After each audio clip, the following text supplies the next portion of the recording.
Good morning, great morning, wonderful morning, spectacular morning, outstanding morning, magnificent morning, supercalifragilisticexpialidocious morning.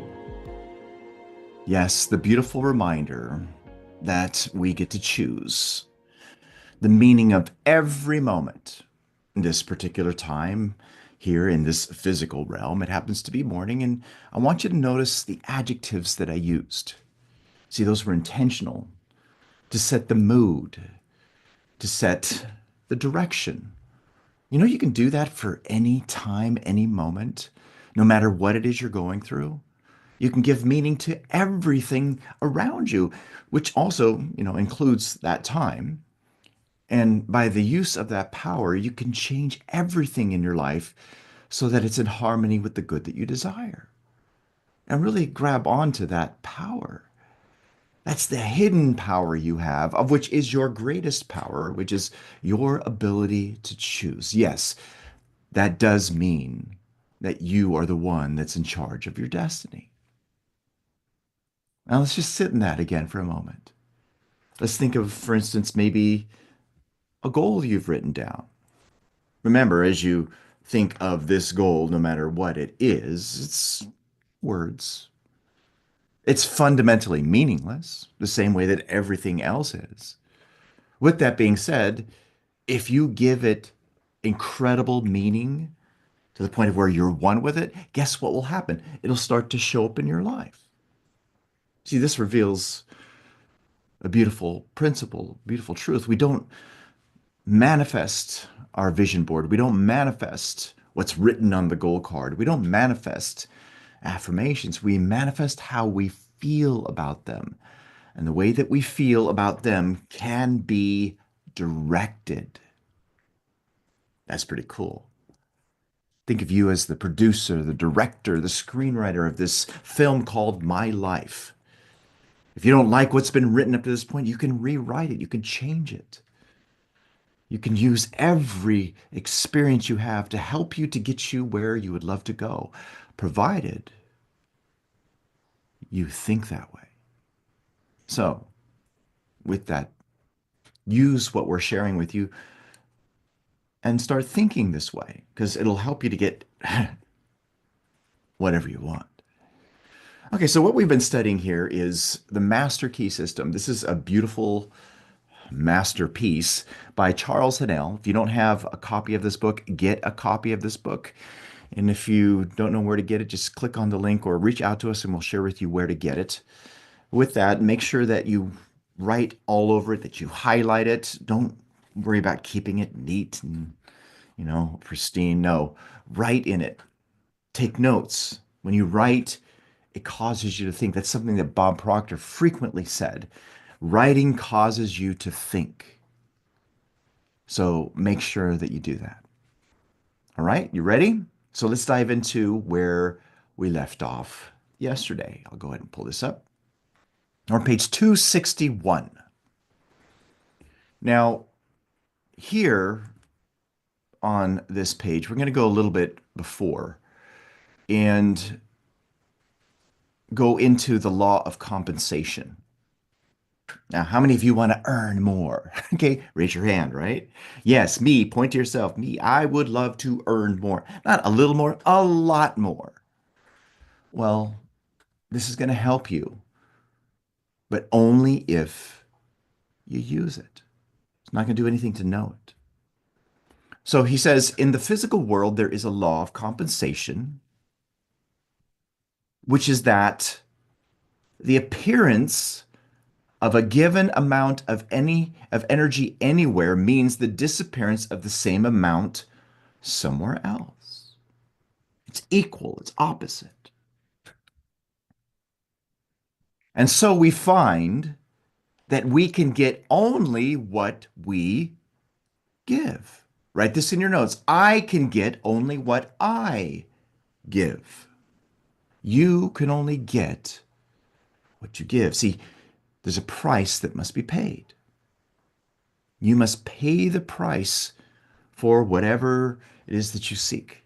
There's got to be something that you give in order to get it. It's thinking, for instance, of let's think, for instance, of happiness. If you want to be happy most of the time, you've got to pay the price to be happy, which is you've got to let go of the sad thoughts and enter into the spirit of happy thoughts.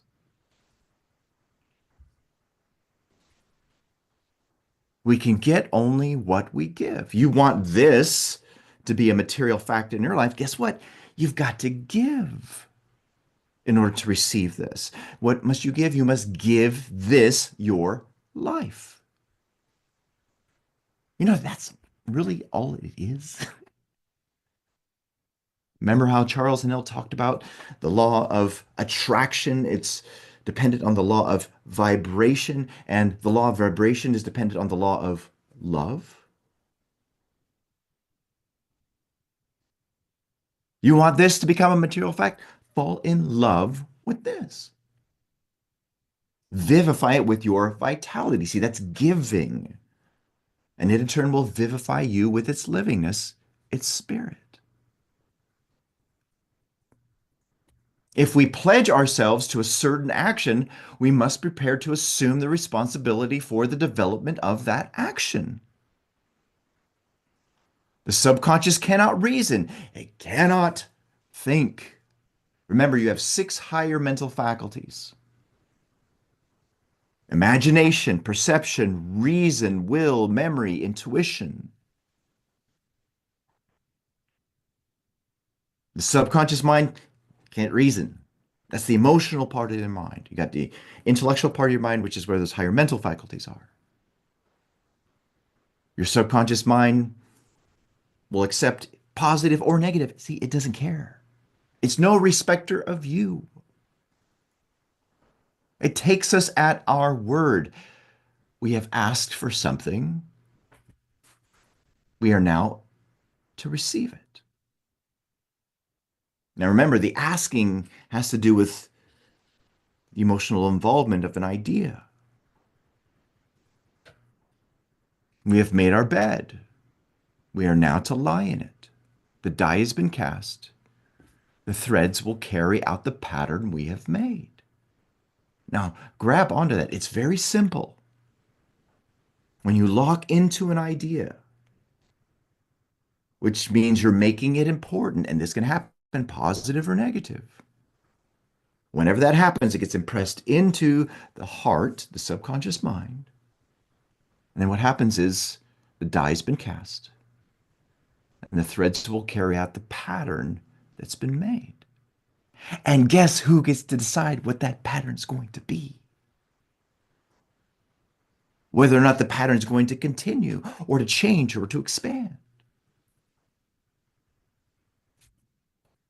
You. Go like this. It's me. I get to. I always have a choice. You always have a choice. You don't have to consent to things as they are. I don't have to consent to things as they are. You don't. But then why do we? Isn't that interesting? You know that. But why do we? Why do you continue with things as they are when you know you don't have to consent to things as they are? See, this is where understanding paradigms comes into play. It's because there's a deeply rooted pattern in you, a pattern of thought, a belief. See, that's what's really in the way. That's what's really stopping you. That's what's continuing the more of the same. It's not you. And see, once you get that, understand that, you can override it, you can rewrite it, you can change it. That's when you live with the freedom that you seek.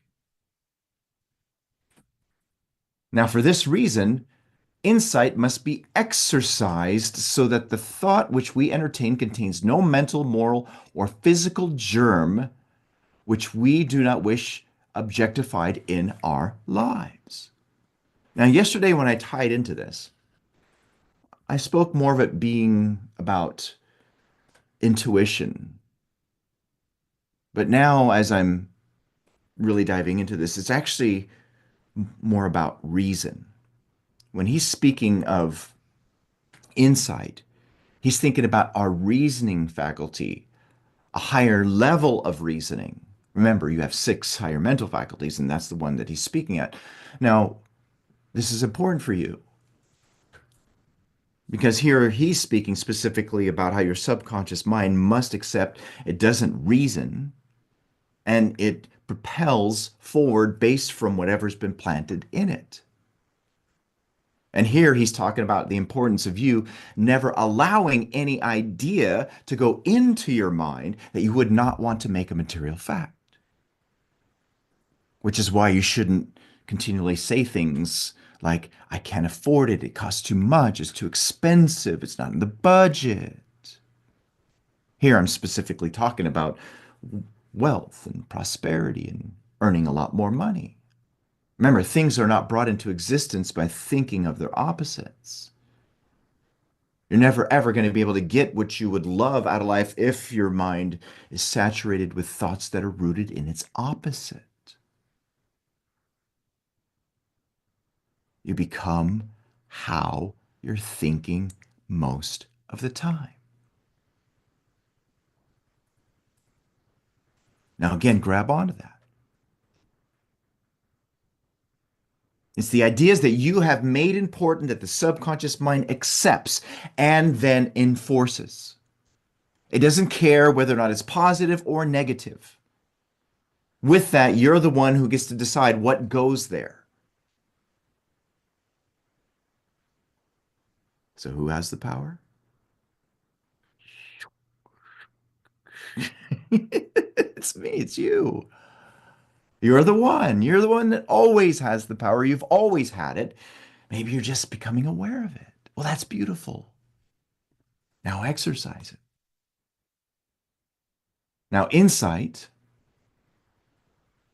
is a faculty of the mind whereby we are enabled to examine facts, conditions at long range, a kind of human telescope. It enables us to understand the difficulties as well as possibilities in any undertaking.